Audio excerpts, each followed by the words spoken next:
let's get down to business. Not sure when this will be out. My Wi-Fi went out on Sunday and could not get it fixed till Monday. So, welcome to my review of Resident Evil Infinite Darkness Season 1, Episode 3. Already we're starting off with incorrectness. Just wrong. Just wrong. Claire is investigating some shack that kind of looks like that shack from the live action movies where they were cloning Alice and doing all that underground. She goes without a gun, right? How does that make sense at all? Without a gun? How many things has she gone through at this point without a gun? Really? She's going to be without a gun. Claire investigates some shack alone without a gun. How stupid can you be? How stupid are you making these girls? Okay, whatever. She wields but a single flashlight. She finds a man with his brains blown out. And at that moment, the very political OP starts. So obviously I skip. It's too political for me. Get woke, go broke, you've gone broke. We jump back to not Ada. And here's a recap. She and the hero of Panam Stan are fugitives of the US now. But guess what? Hero of Panam Stan is killed by Leon before we even get to know Jason, honestly. Not Ada is addressed as Shen Mei, the first time I'm hearing her name said. I do believe it was said once before now. But episode 3, and here we are, Shen Mei. I do believe, I highly doubt we've heard it this entire time. But you know what? I think she said it once. I'm just going to continue. She visits someone on life support in some mansion. Crazy, everyone's got these mansions. Pretty interesting, but whatever. Leon busts in hostage in hand, like a true hero, right? Like a true hero. When we get exposition from Shen Mei, like a true Resident Evil female, that's all she's useful for. She says her little bro was altered by the US government.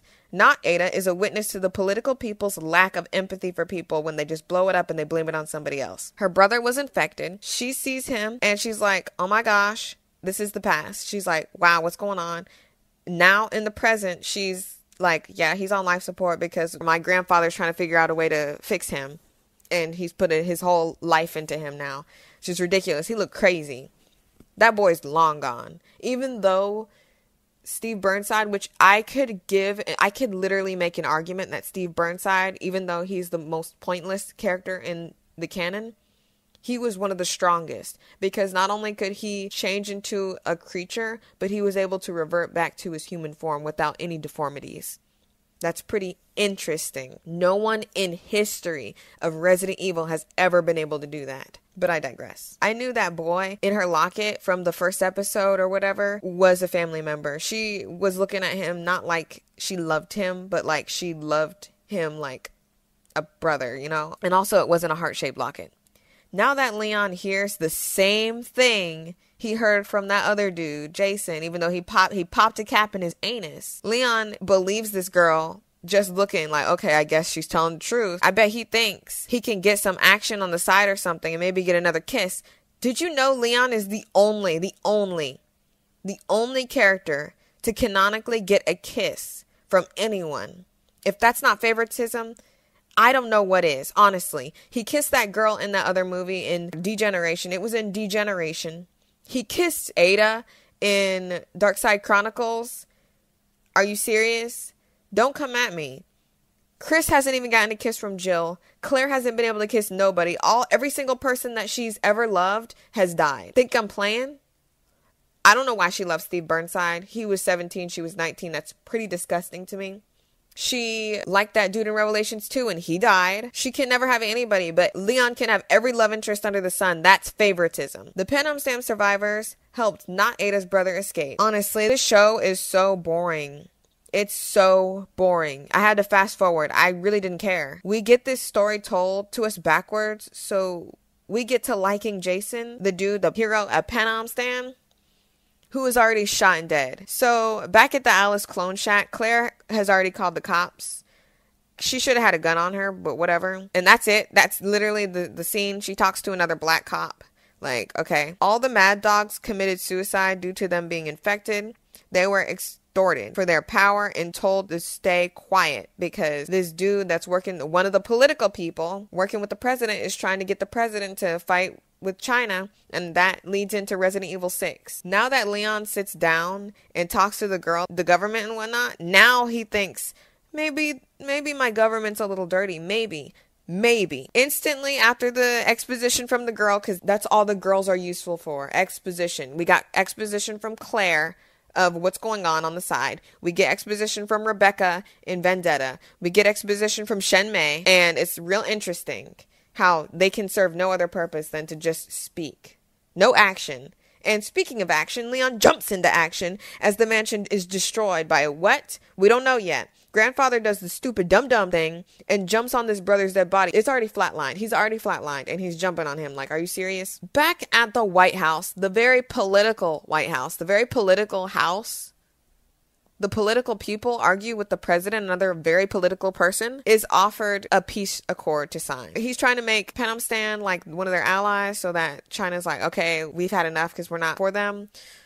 But we don't know what's going on because we're only seeing one side of it. Honestly, this show makes Shen Mei look super stupid. Claire just looks at more pictures, literally. And when she hears something, she has initiative. She knows someone's coming to get her.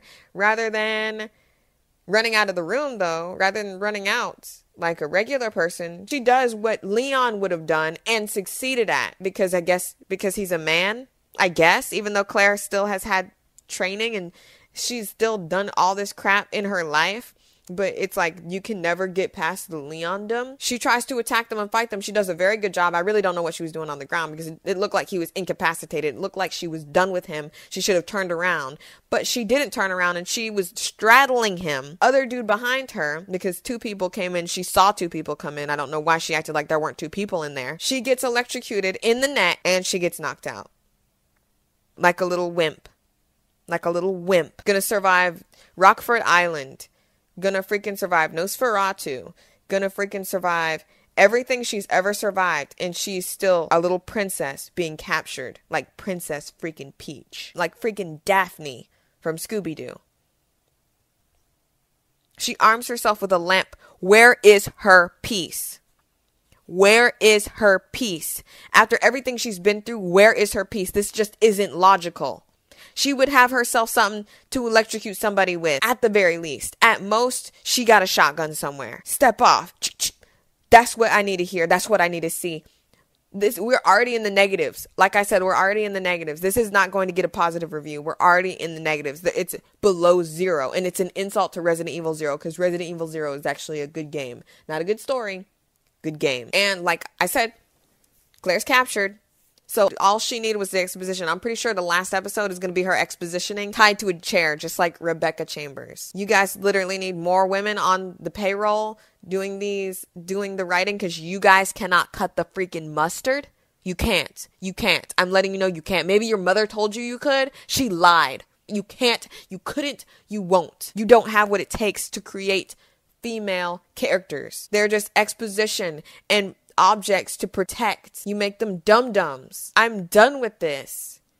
Had enough. Freaking done for the day. Subscribe if you like. The next episode, I don't know how long it's going to take me to finish because I'm just so heated with this. I knew that she was going to be Princess Peach. I knew she was going to be Daphne. I knew she was going to be but I didn't expect her to get captured in such a dumb way. She saw two people come in. And don't tell me, oh, she was behind the door. When you go next to your door right now and then have your brother and whoever's in your house, if you got anyone living in your house, and then tell them to walk over, you can see through a crack somebody coming in. All she had to do was leave and run. If she was not going to have no peace. She needed to have a gun. And the only reason why you didn't give her a gun is because you think women are weak and stupid. Stupid. You had her straddling that man that he was already incapacitated. He was not moving. Gonna have her sitting there straddling him when she saw two people come in. If she didn't see two people come in, why'd she close the door? There could have been a whole parade behind them. She knew it was just two people. Don't give me no excuses for this. Unacceptable. I'm done.